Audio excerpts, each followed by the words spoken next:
Hello, hello, happy Monday. Welcome. I am Meredith. I'm here with our message for the 19th of February, 2024. What's going on in the cosmos? What's happening in the energy atmosphere? That's what we're tuning into. We've got the sun in Pisces. That happened yesterday. Happy birthday, Pisces. The moon is in Cancer. It's a bit of a watery world there, isn't it? And that also happened yesterday. And in Aquarius, we have Mercury, Mars, Venus, and Pluto, of course. Still quite a big deal, all that Aquarian energy. And I highly recommend you take a look at the impact of it on your personal astrological chart so you get the very most out of what's going on in the energy atmosphere. Okay, this might hurt tarot. That's what we have on the table. And our first card is Two of Wands. Not surprised to see that based on all the transformational readings, transformational messages we've been receiving in the readings. Why wouldn't we be stepping across a threshold into a whole new world of experience? Which is, again, why I'm encouraging you to check out the impact of the age of Aquarius on your particular sign, or signs, rather. So Two of Wands, whole new world of opportunity for us. I feel like this is the fresh daydream, the new daydream coming together because of the number of times we've seen the death cards. The number of times we have seen the death card in the readings recently, along with a whole lot of fantastic momentum for change. So this Two of Wands it feels peaceful. It does feel like a daydream to us, and the spirit of that energy, that daydreamy energy, feels quite pervasive, as in, when you shake yourself out of the daydream and you go on to other things, the spirit of it stays with you. It stays within our hearts. And I feel like it doesn't fade it doesn't fade easily, like it may have at another time. And I sense that's the influence of the Strength card, another card that we've seen quite a bit of in recent readings as well. We're having the courage to stay strong with our vision. Next set, two cards. First is beautiful. What was I saying about daydreaming? There's the Star. This card is so fantastic. It's a card about keeping the faith for your vision, for your dream. And as I share with you so often, it follows the Tower. And, the Tower is tearing something down, breaking through boundaries, and renovating your spiritual foundation. So this is keeping the faith for the vision that you have, and it's paired with there she is, the Empress. Maybe the same character on the Star, right? Bringing her dreams to life. Great message here with the Empress. She's the mother of tarot. She is the giver of life in this deck. And she is divine feminine energy. So there's a bit of receptivity on this card. Actually, quite a bit of it. Divine feminine energy receives and allows the receiving. So here we're in the dream. We're making the dream even bigger over here with the Star. And then we're bringing it to life rather quickly, even with the presence of the Empress. Next set, three cards. The first is the Sun. How perfect is that? Happiest card in tarot. Nice major arcana right there. 3 in a row, as a matter of fact. So doesn't that feel good? It's like the sun shining on the dream. And that's what brings in the graceful, allowing, and receptivity. You don't have to think so much about it. The momentum is swift, fierce without being negative. Let me change fierce to robust. It's a robust momentum, and there's ease and there's peace in the actions that we're taking. And it's the sun shining happily on our dream, giving it spiritual nutrients so it will grow, right? Sun paired with, wow, another major arcana, Wheel of Fortune. This is the divine delivery system rolling up onto our foundation, delivering exactly what we're dreaming about. Isn't this fantastic? It's almost like a how-to. And there's very little effort on our part because our part is the what. The universe's part is the how. So we're witnessing the how in the presence of the sun and the turning of the Wheel of Fortune. And number 10 out of the major arcana here is a fulfillment card. And then we have, look at this, the Three of Wands. How perfect is that? Look at the progression, because we're dreaming it and we're very quickly seeing evidence of the dream taking shape. Well, that's because it's been placed in the hands of the Empress and the Sun, and we're in alignment with our destiny, because this dream, while there may be some fresh aspects to it, or this vision, as you gaze at your own horizon, has long been in creation, though the roots of it now are quite robust, and the momentum in the energy atmosphere is perfect for its growth. Next, Ace of Swords, brilliant clarity, everlasting strength. You keep that energy flowing in every time it comes up in your conscious waking awareness. Bring your discernment, bring your strength, bring your clarity. When I see the Ace of Swords, I also feel a strong intuitive energy on this card. This is an ace that informs. And in the information that comes with this ace, there also comes a whole lot of intuitive guidance. So lean into that energy and take your vision, take your dream to the highest and greatest possible potential. Let's see what's on the bottom of the deck, what's not so obvious to us today. First card, Temperance. Another great major arcana showing up for us. This is divine alchemy. There's Archangel Michael at work behind the scenes, bringing together what needs to come together to make this dream come to life on your foundation. So this is the allowing part. Most people, when they see this card, talk about having patience.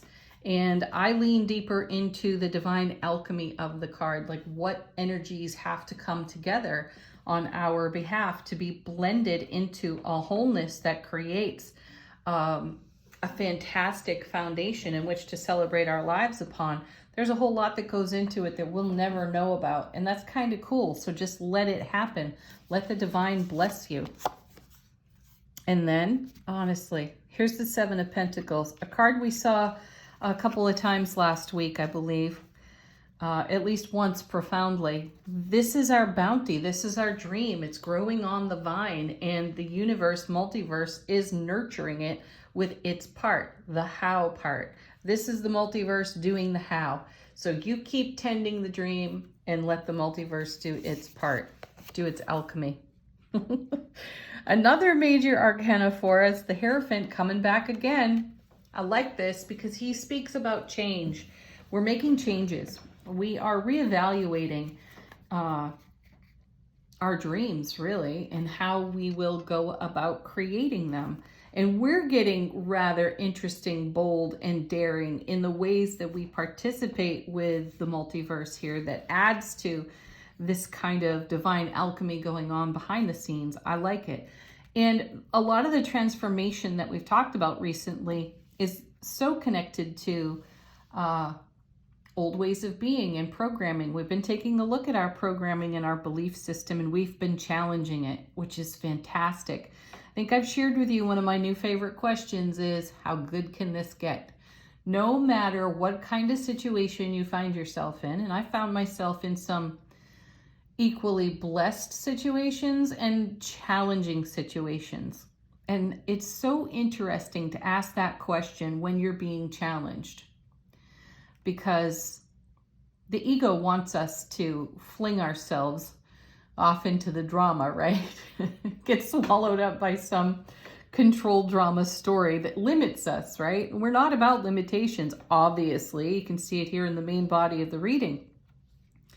Though the tendency when challenged, or when there is a lack of evidence for our dream actually taking root, being as robust as these cards suggest it is and growing and becoming a thing, the tendency is to go into the ego voice and let it try to run the show. And my feeling here, what's gone on behind the scenes with the Hierophant, is this is the very change that we've been making, which creates a profound transformation for us. So receptivity, grace, ease, flexibility with our dream, goal, and vision becomes a whole lot easier for us. We've got a level of patience in our allowing, and we're tuning into our divine feminine energy, and allowing the wheel to turn in alignment with our destiny, because we do have such great clarity over here with the Ace of Swords. Next, the Moon. Yeah, excellent card. So we have the Star, the Sun, and the Moon. That's a lot of major arcana showing up in this reading too, by the way, which I think is just fantastic. 1, 2, 3, 4, 5, 6. We've got 7 major arcana in this reading. Can we just emphasize for a moment what a big deal that is? Talk about 7 major arcana. 7 is the number of heaven. We're bringing heaven to earth. And when we see the moon, we're allowing something to rise. I also feel harmony and balance with divine feminine, divine masculine energy, with the sun and the moon both showing up in the reading. Just recall that the moon is about being surprised by what rises from our depths. This card is spoken over in tarot by many tarot readers as a card of betrayal. I don't ever see that with the moon. The moon is just a different light and a different perspective from which to see things. And when you have the brilliant clarity of the sun and all of its happiness and joy being illuminated for you in your life, the moon is going to show you contrast. It doesn't mean it's contrasting all the beauty and the happiness of the sun. It's showing you the shades and the nuances of things in a completely different illumination for us. So, and it's also on the bottom side of the deck. So there are possibilities here that you will discover, potentials and opportunities that you will discover because you haven't seen something that way. How many times have you caught yourself saying something like, oh, I never saw it that way before, or I never thought about it that way before? That's the blessing of the moon combined with our intuition, driven by the Ace of Swords, I feel, in this reading. And then one more, final one, Page of Pentacles, invest in what grows. I love that. Scout it out for yourself. Just see how things have changed in your personal and unique transformation. Invest in what is emerging here out of Temperance. Invest in what's shifting and changing out of the Hierophant that is in keeping with the dream that you have been tending for quite a period of life experience. All right. Angel Answers, if you got a question, you're looking for confirmation, let this deck do that for you. Wow, we've got a card already flipping out of the deck. Helpful People coming back around. I think we saw this one last week, or at least recently. These are your besties. This is your cheer squad. Your guides, your angels. Maybe it's a family member for you. Talk about your dreams with your most trusted folks. Those who are always on your side, and they're like, yeah, go for it. Who encourages you, right? Next. Ooh, wow, I pulled out 3 all at once. Okay, you're ready? If you believe. And look for a sign. No problem. Signs are everywhere. Perhaps the helpful people in our world will pull the moon on us and say, have you ever wondered? Have you ever considered? Have you ever looked at it this way? And you'll have an epiphany and you'll see the sign built into the epiphany. So what are you believing in? The Hierophant has us taking a look at that as well. Where are you putting your energy? Something that we mention quite often. How are you investing in what's growing? Page of Pentacles.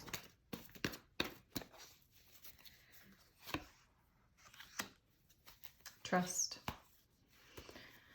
Trust the divine. Trust your intuition. Trust your vision. Okay, final word on the reading from angels and ancestors. How is our soulful presence informing our waking consciousness? We have the seer. See beyond the current situation. Yes, look at the fulfillment of your current circumstances, what they can evolve into, what they can become, and keep your focused attention and intention on that. Have a beautiful Monday, everyone. Thank you as always for joining me here. Don't forget to like the video. So appreciated. Have a beautiful day. Namaste.